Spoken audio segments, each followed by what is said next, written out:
Shalom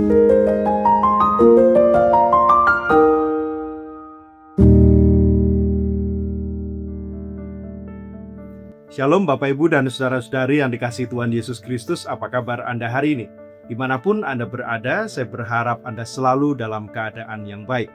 Dan sangat senang saya kembali bisa menyapa Anda melalui program Sapaan Gembala GKI Manyar. Saudara, seorang dokter pernah menangani pasien yang terus-menerus berpindah-pindah rumah sakit.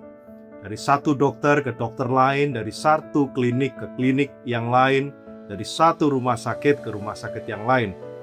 Di mana masalahnya? Di sini masalahnya, setiap kali dokter menjelaskan hasil pemeriksaan dan memberikan resep obat kepadanya, pasien itu selalu mengatakan hal yang sama. Sebentar dokter, saya belum yakin, saya belum percaya, saya mau meminta pendapat dokter yang lain lagi.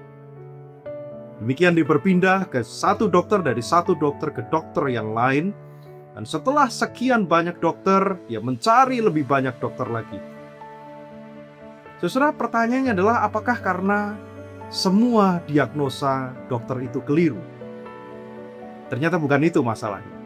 Bukan karena semua dokter itu salah, tetapi karena sang pasien memang tidak pernah siap untuk menerima kenyataan. Dia tidak pernah siap untuk percaya pada sesuatu yang harus ia hadapi. Nah, akibatnya saudara, penyakitnya itu justru tidak kunjung ditangani dan tidak pernah terobati dengan baik. Saudara, ilustrasi ini mengingatkan kita pada bacaan Injil kita hari ini dari Matius pasal 12 ayat 38 sampai 42. Di sana dikisahkan bahwa ahli Taurat dan orang Farisi meminta Yesus menunjukkan tanda. Mereka seolah-olah mau mengatakan, Yesus, berikanlah kepada kami bukti yang lain, berikanlah kepada kami bukti lagi. Bukti yang ada, yang sudah kami lihat, yang kami saksikan ini tidak cukup.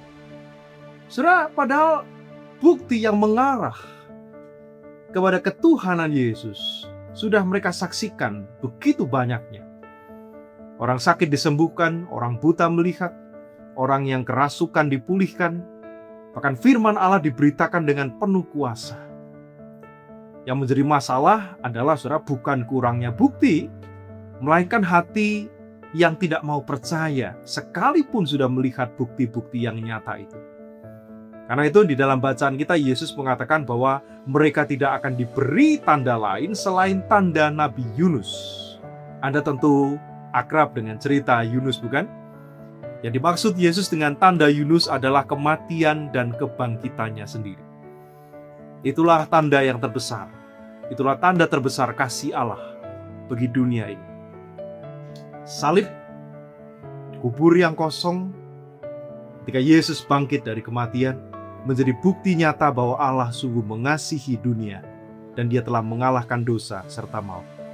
Bapak Ibu Saudara, dalam kehidupan kita sehari-hari, seringkali kita juga punya sikap iman yang sama. Kita berkata, Tuhan, kalau Engkau mengabulkan doaku, aku akan percaya. Kalau Engkau menolong aku menyelesaikan masalahku, nanti ketika masalahku sudah selesai, aku akan percaya. Aku yakin Kau menyertaiku. Kalau sakit penyakitku sembuh, aku akan percaya, dan lain sebagainya. Saudara, untuk percaya, kita seringkali menunggu sesuatu yang luar biasa terjadi. Padahal ada satu hal yang seringkali kita lupakan, bahwa Tuhan selalu setia menunjukkan kasih karunia-Nya, bahkan melalui hal-hal yang kecil dan sederhana setiap hari.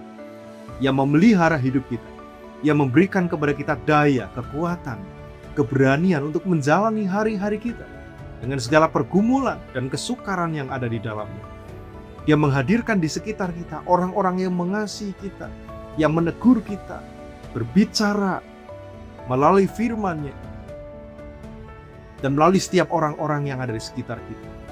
Maka sore hari ini Yesus mengajak kita berhenti, mengejar tanda-tanda yang spektakuler, dan mulai mengarahkan mata dan hati kita kepada Dia. Sebab ketika kita sungguh mengenal Kristus, kita akan menyadari bahwa tanda terbesar sudah Dia berikan. Kematian, kebangkitannya dari antara orang mati adalah bukti yang terbesar, tanda yang terbesar bahwa Allah begitu mengasihi dunia. Ia telah mati dan bangkit bagi kita. Dan tidak ada bukti kasih Allah yang lebih besar daripada itu. Maka saudaraku, kiranya kita memiliki hati yang terbuka untuk percaya. Percaya bukan karena selalu melihat mujizat yang spektakuler setiap hari, tetapi karena kita mengenal pengorbanan Tuhan Yesus Kristus. Kita mengalami anugerah Kristus dalam hal-hal yang paling kecil dan sederhana. Dialah Tuhan yang setia menyertai kita di dalam setiap musim kehidupan. Salam.